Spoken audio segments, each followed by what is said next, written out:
오늘 말씀의 제목입니다. 환난과 박해가 다가온다라는 제목으로 여러분께 말씀을 증거하고자 합니다. 결코 반가운 주제는 아닙니다.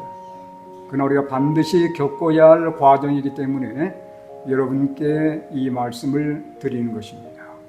먼저 하나님 말씀입니다. 마가복음 13장 9절로 10절의 말씀입니다. 너희는 스스로 조심하라. 사람들이 너희를 공회에 넘겨주겠고 너희를 회당에서 매질하겠으며 나로 말미암아 너희가 권력자들과 임금들 앞에 서리니 이는 그들에게 증거가 되려 함이라. 또 복음이 먼저 만국에 전파되어야 할 것입니다. 박해는 왜 필요한지를 말씀해 주는 예수님의 귀한 말씀입니다. 이는 그들에게 증거가 되게 하려 함이라 라고 말씀하셨어요. 그러면서 복음이 먼저 만국에 전파되어야 할 것이라고 이어서 설명하고 있습니다. 이게 무슨 의미인지를 저희가 하나씩 살펴보겠습니다. 먼저 지난번에 여러분께서 어떤 말씀 드리셨습니까? 예루살렘 멸망의 징조들을 배우셨습니다. 서기 70년에 예루살렘 멸망이 있었습니다. 근데 멸망이 이르기 전에 먼저 여러 가지 징조들이 있었다고 제가 말씀드렸어요. 어떤 징조들이었습니까? 거짓 그리스도가 등장했고 전쟁의 소문이 있었으며 기근과 흉년이 있었고 전염병이 바닥에 퍼졌었습니다. 큰 지진들이 있었어요. 그리고 환난과 박해가 있었으며 마지막으로 복음 전파가 있었습니다. 이 모든 것은 예루살렘 멸망이 있기 전에 왔었던 징조들이었습니다. 저희가 지난번에 이 세세한 내용들을 여러분께서 살펴보셨습니다. 근데 이 징조들은 무슨 징조가 되기도 한다고 했죠? 세상 멸망, 다시 말하면 재림의 징조가 된다고도 제가 말씀드렸어요. 그러니까 동일한 징조로 예수님께서 두 다른 사건을 말씀한다고 제가 여러분께 설명드렸습니다. 그러니까 마지막 때도 이런 징조들이 반복되면서 예수님이 오실 날이 임박한 것이에요. 자, 그런데 여러분 여기 자세히 보시면 거짓 그리스도, 전쟁에 대한 소문, 기근과 흉년, 전염병, 큰 지진들 우리가 경험하고 있는 징조들입니다. 그런데 아직 대대적으로 환난과 박해는 일어나지는 않았어요. 그리고 복음 전파는 아직 끝나지는 않았습니다. 문제는 뭐냐면 이것들이 다가오고 있다는 거예요. 자, 이것들이 어떻게 다가올 것인지를 저희가 말씀을 통해서 살펴봐야 되겠습니다. 이 환난과 박해가 과연 어떻게 우리에게 다가올 것인가 하는 거예요. 그리고 복음 전파는 어떻게 맞춰지게 될 것인가 하는 것입니다. 여러분 요즘 TV를 보시면 뉴스에 빠지지 않고 오랜 기간 동안 언급된 뉴스가 있습니다. 그게 뭐 같아요? 이겁니다. 폭염이에요. 여러분 뉴스 보시면 이게 상당히 많은 분량을 차지합니다. 이게 오래전부터서 한국만이 아니에요. 전 세계적으로 폭염이 기승을 부리고 있습니다. 학술지에 의하면 전 세계적으로 해마다 50만 명이 생명을 잃는다고 합니다. 뭐 때문에요? 폭염 때문에 50만 명이 죽는 거예요. 그런데 문제는 폭염 이 재난이 이것으로만 끝나는 게 아니에요. 폭염 때문에 여러분 어떤 문제가 일어나고 있습니까? 가뭄이 찾아오면서 식량이 부족한 거예요. 다 지금 타들어가고 있지 않습니까? 한국만이 아닙니다. 전 세계적으로 지금 이게 문제가 되는 거예요. 그래서 가뭄과 심각한 식량 위기가 문제로 지금 다가오고 있습니다. 뿐만 아니라 대형 산불, 지금도 끊이지 않고 세계 곳곳에 산불들이 몇 개월째 진행되고 있습니다. 그것만이 아니죠. 뜨거우니까 뭐가 녹기 시작합니까? 거대한 빙하들이 사라지고 있습니다. 빙하들이 사라지면서 거기에 잠재져 있던 바이러스가 나오는 거예요. 그러면서 많은 학자들은 바이러스로 일어난 전염병이 올 것이라고 예고하고 있습니다. 그 다음에 빙하 때문에, 이 빙하가 높기 때문에 어떤 일이 발생되냐면 해수면이 올라와요. 그러면서 많은 도시들이 잠기게 될 것입니다. 그러니까 이 폭염이 한 문제만 발생하는 게 아니에요. 폭염 때문에 여러 가지 기타 문제들이 발생한다는 겁니다.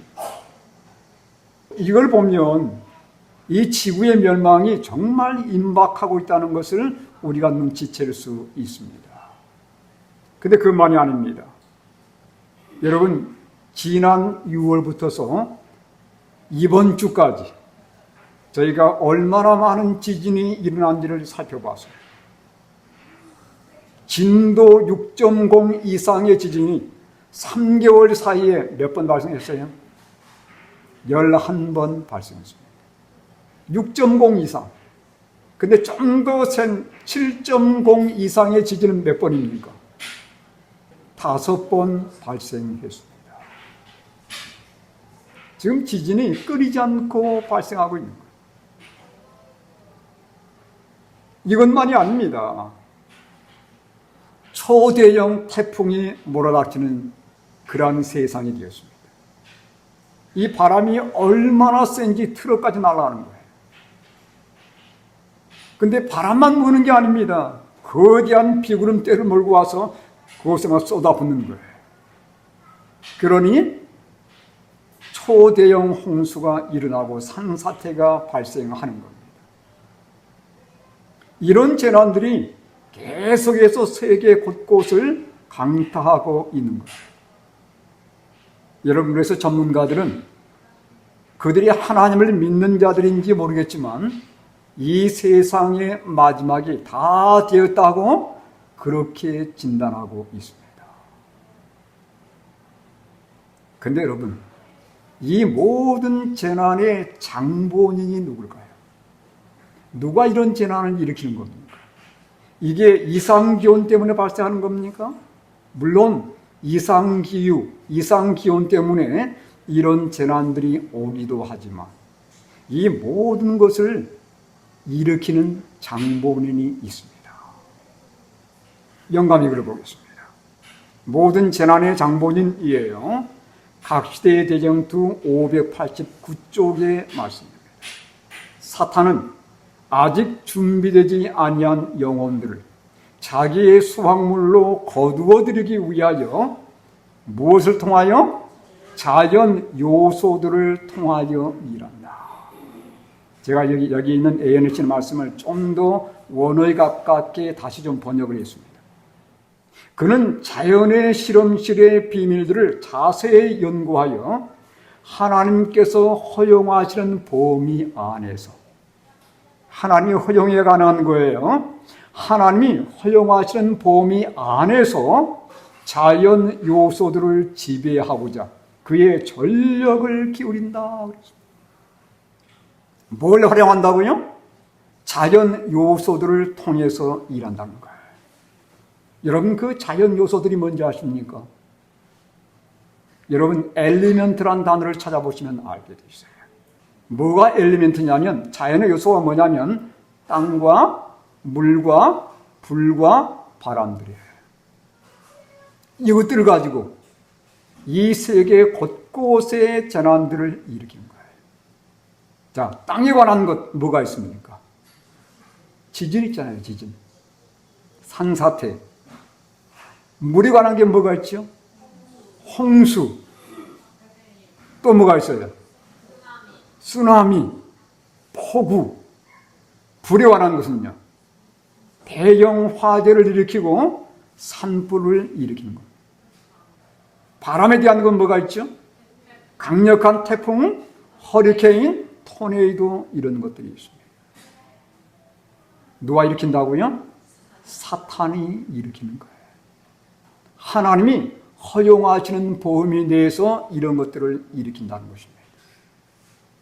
좀 더 자세한 내용들을 보겠습니다.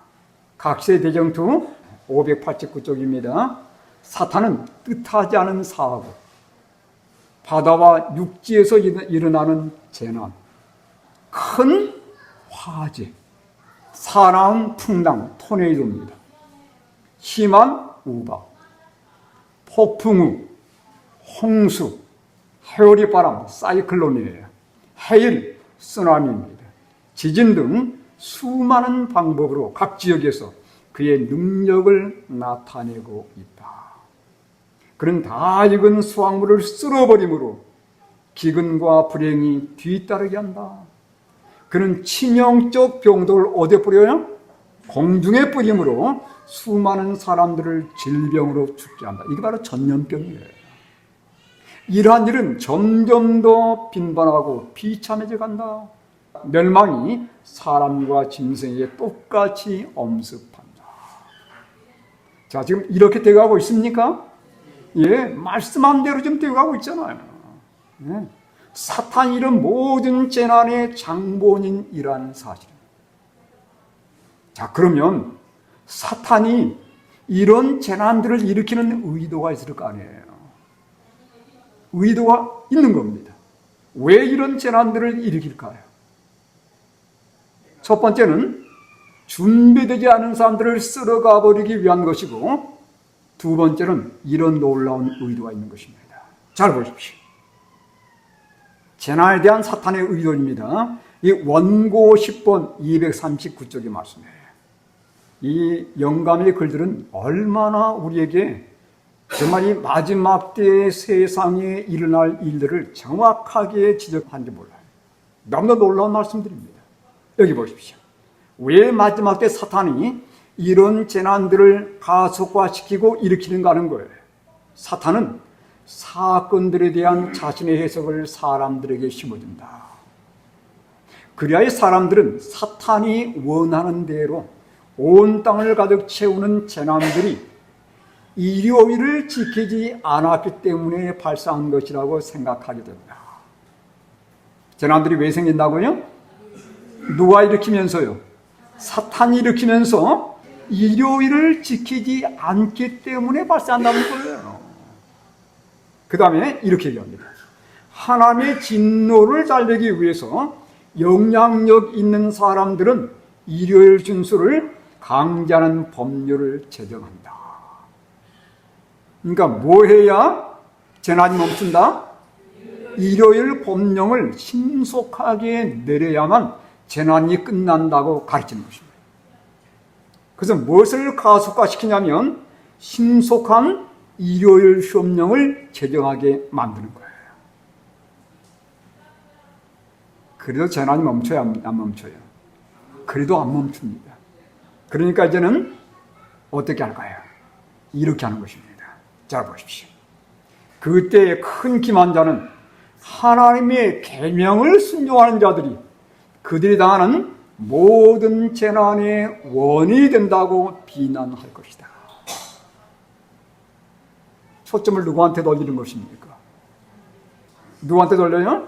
처음에는 일요일 법령을 내리면 이 재난이 멈출 거라고 주장했다가 이제는 누구한테 초점을 옮기냐면 일요일 법령을 내려도 계속 재난은 이어지는 거거든요. 소수의 하나님을 신실하게 믿는 재림교인들, 안식일을 지키는 백성들 때문에 이런 모든 일이 일어난다고 주장하는 것입니다. 그러니까 그들을 제거해야만이 재난이 그친다는 얘기예요. 계속 읽어보겠습니다. 사람들이 일요일 안식일을 범했으므로 하나님의 진노를 받고 있다는 것과 그 죄가 재난을 일으켰으므로 일요일 준수를 엄격하게 강요하기 전에는 재난이 그치지 않을 것이라고 주장할 것이다. 결국은 일요일을 강력하게 시행해서 여기에 반대하는 사람들을 제거해야만 재난이 멈춘다는 주장인 것입니다. 이게 초점이 어디에 있는 거예요? 안식일 준수자들을 제거하기 위한 것입니다. 여러분, 왜 그러면 안식일 준수자들을 이렇게 미워할까요? 여러분, 사탄은 이렇게 주장해 왔습니다. 가려뽑은 기별 1권입니다. 252쪽. 함께 읽겠습니다. 인간이 타락한 후에 사탄은 인류가 하나님의 율법을 지킬 수 없다는 사실이 입증되었다고 선언하였으며 그는 이 신념을 온 우주에 전달하려고 노력하였다. 사탄은 뭐라 주장해 왔어요? 사람은 하나님의 계명을 지킬 수 있다 없다? 없다고 주장해 왔단 말입니다. 그런데 이 사탄의 주장을 최초로 깨뜨린 분이 계세요. 누구십니까? 바로 예수님이세요. 예수님께서 여기 이렇게 주장하셨습니다. 요한복음 15장 10절에 네가 아버지의 계명을 지켜 그랬어요. 그의 사랑 안에 거하는 것 같이. 그러니까 예수님은 사탄의 주장을 완전히 깨뜨려 버렸습니다. 사람이 하나님의 계명을 지킬 수 없다는 주장을 예수님이 직접 사람이 돼가지고 오셔서 모본으로 보여주신 겁니다. 그러니까 사람이 얼마든지 하나님의 계명을 지킬 수 있다는 사실을 예수님이 입증한 거예요.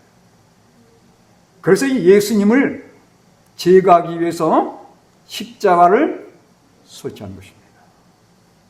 그래서 예수님을 제거한 거예요. 그런데 예수님을 특별히 본받는 백성들이 등장합니다. 그들이 누구냐면 말세의 진정한 성도들인 거예요. 그들은 예수님의 본을 따라서 하나님의 계명을 지킵니까? 그렇습니다. 여기 보세요. 요한계시록 14장 12절 있습니다. 읽겠습니다. 시작. 성도들의 인내가 여기 있나니 저희는 하나님의 계명과 예수 믿음을 지키는다. 하나님의 계명을 지키는 백성들이 등장해요. 안식일을 포함해서 하나님의 계명을 준수하는 백성들이 마지막 때에 등장하더라는 사실입니다. 사단의 주장을 완전히 깨뜨려버린 거예요. 누구를 거짓말쟁이로 만드는 겁니까? 사탄을 거짓말쟁이로 만드는 거잖아요. 사탄이 이걸 가만두고 볼 수 없는 거예요. 자신의 주장을 완전히 깨뜨려버린 이 사람들을 제거하기 원하는 거예요. 그래서 지금까지 제가 설명했던 모든 내용들이 어디에 초점을 맞추는 거냐면 하나님의 계명을 신실하게 지키면서 안식일을 준행하는 백성들을 제거하고자 이런 모든 것들을 다 조작하는 것입니다. 자, 여기 보십시오. 자, 과연 사탄은 마지막 때 누구에게 분노하는지를 보시기 바랍니다. 요한계시록 12장 17절의 말씀이에요. 읽겠습니다. 시작. 용이 여자에게 분노하여 돌아가서 그 여자의 남은 자손 곧 하나님의 계명을 지키며 예수의 증거를 가진 자들과 더불어 싸우려고 바다 모래 위에 서 있더라. 사탄의 마지막 싸움의 대상은 누굽니까? 하나님의 계명을 가진 백성들인 거예요. 이 계명을 가진 백성들을 제거하기 위해서 많은 재난들을 일으키고 그래서 일요일 법령을 만들고 이들을 가려내 가지고 제거하기 원하는 것이 사탄의 전략인 것입니다. 그래서 여러분, 하나님 참된 백성들에게는 뭐가 올 수밖에 없어요? 안식일을 지키는 것 때문에 환난과 핍박을 당할 수밖에 없는 겁니다. 그래서 여기에 이렇게 말씀하는 거예요. 다시 한번 보겠습니다. 요한계시록 14장 12절에 성도들의 뭐가? 인내가 여기 있나니 그랬어요. 누가 마지막 때 진짜 성도입니까? 하나님의 계명을 지키면서 예수 믿음을 고수하는 자들이 진짜 성도들이에요. 네? 교회 다닌다고 성도가 아닙니다. 오늘날 우리 주변에 얼마나 많은 교인들이 있습니까? 네? 근데 정말 그들이 하나님의 계명을 위해서 그들이 충성되이 행하느냐 이거예요. 그들이 진정한 성도란 말이에요. 그들에게 뭐가 필요해요? 인내가 필요하다는 것은 그들이 핍박을 받기 때문인 것입니다. 하나님의 계명을 지키는 백성들에게 핍박이 분명히 올 거예요. 그래서 14장 12절 다음에 바로 이어서 어떤 말씀이 등장합니까? 이 말씀이 등장하는 거예요. 자, 이 말씀 보십시오. 14장 13절 계시록입니다. 읽겠습니다. 시작. 또 내가 들으니 하늘에서 음성이 나서 이르되 기록하라. 지금 이후로 주 안에서 죽는 자들은 복이 있도다 하시며 성령이 이르시되 그러하다. 그들이 수고를 그치고 쉬리니 이는 그들의 행한 일에 따름이라 하시더라. 하나님의 계명을 가진 백성들에게 핍박과 함께 그들이 인내해야 할 것을 말씀하시면서 그 다음에 뭐라고 말씀하세요? 지금 이후로 주 안에서 죽는 자들은 복이 있다는 것입니다. 뭐 때문에 죽는 거예요? 물론 늙어 죽기도 합니다. 수명이 다해서. 또 질병 때문에 죽기도 할 거예요. 그런데 12절과 13절을 연결시켜 보면 무엇 때문에 죽는 겁니까? 진리 때문에 죽는 것입니다. 하나님의 안식일을 고수하고 하나님의 율법을 성실하게 지키는 것 때문에 아까 제가 말씀드렸잖아요. 일요일 법령을 내려가지고 특별히 누구를 초점으로 삼느냐면 안식일을 지키는 백성들을 가려내는 거예요. 그들을 투옥하고 고문하고 죽일 것입니다. 여러분 준비됐습니까? 이런 어려움을 만날 준비가 되어 있는지 여기 보겠습니다. 가려 뽑은 기별 3권 397쪽의 말씀입니다. 읽겠습니다. 시작. 마지막 마무리 쟁투에 있을 전쟁에서 이 장렬한 일이 일어날 때에 많은 사람들이 투옥되고 많은 사람들이 목숨을 위하여 도시와 마을로부터 도망할 것이며 많은 사람들이 진리를 옹호하기 위하여 서서 그리스도를 위하여 순교할 것이다. 몇 사람이나? 많은 사람들이. 그래서 뭐 해야 돼요? 시골 생활해야 되는 거예요. 왜냐하면 도시에 있다 보면 물 공급이 안 되고 식량 살 수 없는 거예요. 내가 스스로 굶어 죽든지 아니면 붙잡혀서 끌려가는 것입니다. 그래서 화이트보인이 시골 생활을 강조한 이유가 있는 거예요. 많은 사람들이 진리를 옹호하기 위하여 서서 그리스도를 위하여 순교할 것이다. 도시에 남아서 끝까지 복음을 증거하는 자들이 있을 겁니다. 또 상황이 여의치 않아서 도시에 남아있는 자들이 있을 거예요. 그들은 순교의 장소에 쉽게 끌려갈 수 있습니다. 왜 하나님께서 마지막 하나님 백성들에게 이런 순교를 허락하실까요? 하나님 보호할 수 있잖아요, 얼마든지. 그렇죠? 근데 여러분, 하나님이 감당할 만한 시험을 주시는 거예요. 모든 사람이 다 순교하는 건 아닙니다. 하나님이 특별히 어떤 사람들을 순교의 대열에 나가게 할 것입니다. 근데 그가 누가 될지 모르는 거예요. 제가 될 수 있고 여러분 가운데 어떤 분이 될 수도 있는 겁니다. 근데 왜 하나님께서 우리를 순교의 장소에 내모실까? 이유가 있을 거 아니에요. 그렇죠? 이것 때문입니다. 제가 아까 서두에 말씀드렸어요. 자, 마가복음 13장 9절로 10절의 말씀입니다.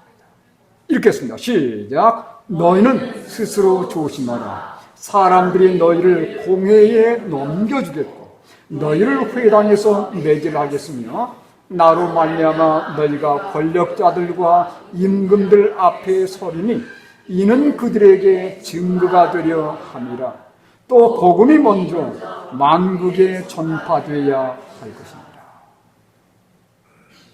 하나님이 왜 우리로 하여금 법정에 서게 만들고 왜 순교하게 만드실까요? 이유는 이것 때문입니다.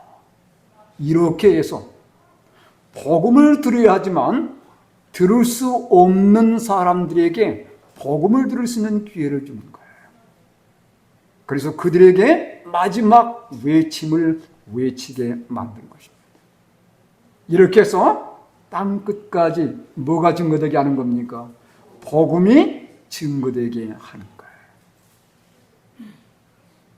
하나님께서 우리를 사용할 수 있습니다. 그래서 우리로 하여금 하나님의 진리를 굳게 제시하고 옹호하게 만들 수 있는 거예요. 그리고 이걸 보았던 많은 사람들이 매스컴을 통해서 아멘 소문을 통해서 이 재림 교인들의 믿음을 보게 하시고 믿음 가운데 서게 이끄시는 겁니다. 이렇게 해서 복음이 끝나는 거예요. 자, 여기 말씀을 다시 한번 보도록 하겠습니다. 원고 83쪽 1886년의 말씀입니다. 이제 우리들 중에 어떤 이들은 그러한 극심한 시험을 당할 것이다. 우리는 인간의 계명들을 순종할 것인가 혹은 하나님의 계명을 순종할 것인가 많은 이들이 이 질문을 하게 될 것이다. 우리에게 있어서 최선의 일은 하나님과 긴밀한 관계를 갖는 것이며 그 다음 뭐라고 했어요? 만약 그분이 우리로 하여금 진리를 위하여 순교하게 하신다면 그것은 많은 이들을 좀 더 진리 안으로 이끌어들이는 방법이 될 것이다. 왜 우리를 순교 장소에 보내시는 거예요? 하나님이 나를 돌보지 않는 겁니까? 아닙니다. 이 순교도 놀라운 은혜입니다. 하나님에게 특별히 순교의 은사를 주신 것. 그러니까 여러분 혹시라도 내가 법정에 끌려가거나 고문당하거나 순교의 장소에 선다 할지라도 여러분 결코 타협하지 않게 되기를 바랍니다. 누가 함께 하세요? 하나님이 분명히 함께 하십니다. 그리고 모든 것을 이길 수 있는, 감당할 수 있는 능력을 주시는 것입니다. 우리 힘으로는 못해요.